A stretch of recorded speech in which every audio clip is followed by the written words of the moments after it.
pagi anak-anak semua, apa kabar? Ya, semoga tetap sehat selalu ya.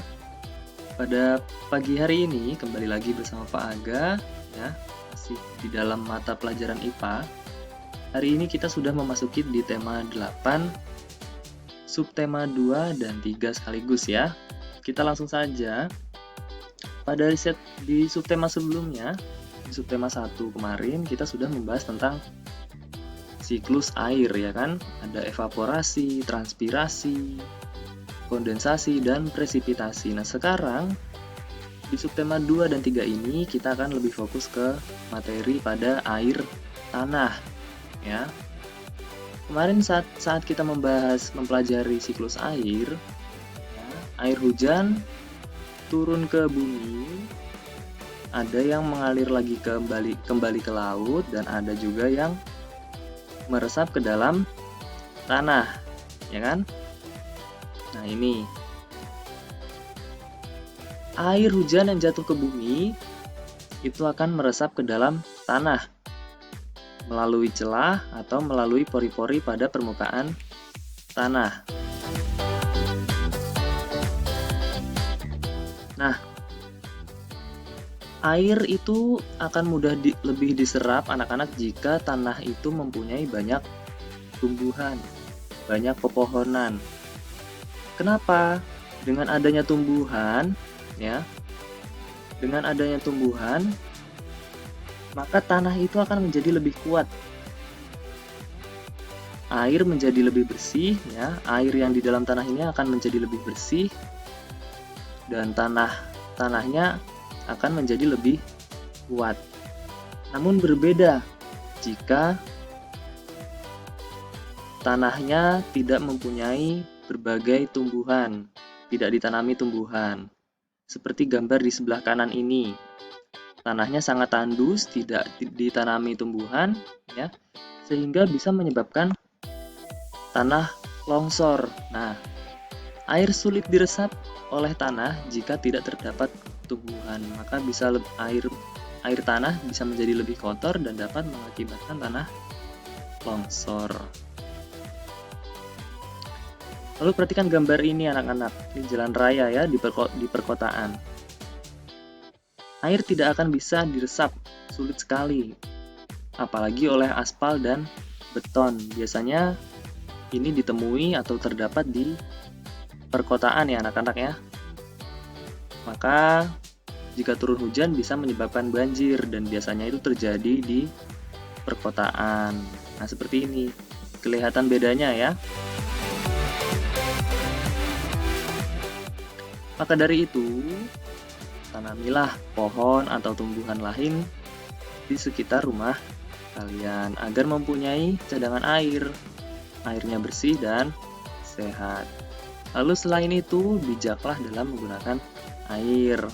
Jangan melakukan pemborosan. Nah, di bumi anak-anak, di bumi itu terdapat 97% air laut, dan 3% sisanya adalah air bersih dan segar. Dapat dikatakan air bersih jika memenuhi 3 syarat berikut ini. Nah, air bersih itu ada syaratnya anak-anak. Ada 3 komponen syarat air bersih. Yang pertama, syarat secara fisik, syarat kimiawi, dan syarat mikrobiologi. Nah, itu seperti apa saja kita lihat. Pertama, mulai dari syarat fisik. Kalau syarat fisik itu airnya tidak keruh, tidak berwarna, tidak berasa, tidak berbau. Suhunya di antara 10 sampai 25 derajat Celcius dan tidak meninggalkan endapan, ya. Jadi benar-benar bersih dan murni. Lalu ada syarat kimiawi. Syarat kimiawi itu pertama, tidak mengandung bahan kimia seperti zat beracun. Tidak ada zat kimia secara berlebihan. Lalu memiliki zat iodium yang cukup. Dan pH-nya atau tingkat keasamannya antara 6,5 sampai 9,2. Lalu syarat mikrobiologinya. ini tidak mengandung kuman penyakit seperti disentri, tipus, dan kolera. Jadi inilah syarat-syarat air bersih. Itu ada di buku kalian juga, nanti ada Pak Aga beritahu halaman-halamannya ya. Lalu, Hari Air Sedunia. Ya, itu biasanya diperingati setiap tanggal 22 Maret. Tinggal 3 hari atau 4 hari lagi dari sekarang. Sebentar lagi kita akan merayakan Hari Air Sedunia. Ya. Dengan adanya peringatan Hari Air Sedunia ini, kita diingatkan bahwa persediaan air bersih itu semakin berkurang. Padahal jumlah penduduk di dunia itu semakin bertambah. Nah, maka dari itu kita harus bijak menggunakan air, ya. Kalau kita sampai krisis air, itu akan bahaya untuk manusia, hewan, tumbuhan, dan seluruhnya, ya, seluruh makhluk hidup yang ada di bumi, ya.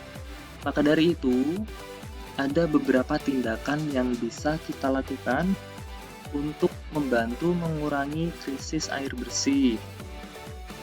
Seperti yang pertama, menghemat penggunaan air, ya. Jika setelah menggunakan keran, ya, kerannya dimatikan. Yang kedua, membuat lubang resapan. Berguna untuk menampung air hujan supaya terserap ke dalam tanah, ya. Lalu yang ketiga, menanam pohon supaya akar-akar pohon dapat menahan air di dalam tanah. Jadi pohon ini juga membantu, ya, membantu agar pohon kita dan tanah-tanahnya di sekitar rumah kalian itu jadi kuat dan tidak mudah terkikis, ya, gitu. Oke, untuk selanjutnya silakan baca buku cetak tema 8 halaman ini, ya, 53 sampai 55, 64, 65, 100, 101 dan 105, 106. Kemudian mengerjakan latihan soal yang tersedia di agendasekolah.com. Oke. Selamat belajar anak-anak. Tuhan memberkati.